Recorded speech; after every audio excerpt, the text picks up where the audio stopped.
Bidding జరిగిన పరిస్థితి మొత్తం ఒకసారి రౌండ్ అప్ చేసుకుంటే మన గుండు మామ ప్రతి ఒక్కరిని ఆగం చేసి పడేసిండు. అండ్ కావ్య పాప కొంచెం తడబడ్డట్టు కనిపించింది. అనవసరంగా హర్షద్ పటేల్కి 8 కోట్లు ఇచ్చింది.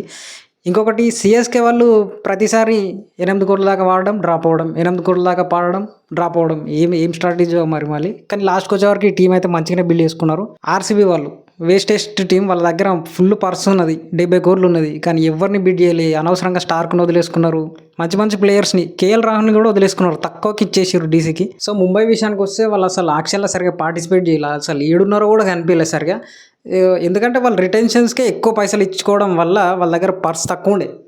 సో అందుకే ఒక బోల్ట్ ఉంది తప్ప మిగతా అందరు పోరాగాలనే తీసుకున్నారు వీళ్ళు. అండ్ ఇంకోటి ఎల్ఎస్జీ వాళ్ళు ఏ ప్లేయర్ అయినా రాని ఆక్షన్లకి బిడ్డింగ్ చేస్తూనే ఉన్నారు. వాడు ఎవడు అయినా కానీ ఏమన్నా కానీ బిడ్డింగ్ చేస్తూనే ఉన్నారు. వాళ్ళ స్ట్రాటజీ ఏందో మరి. సో ఈ ఆక్షన్లోకి హైయెస్ట్ పర్స్ తోడు వచ్చిన పంజాబ్ కింగ్స్ మంచి ప్లేయర్స్లను తీసుకుంది. అండ్ వాళ్ళకి మంచి ఫ్యాన్సీ రేట్ని ఇచ్చింది.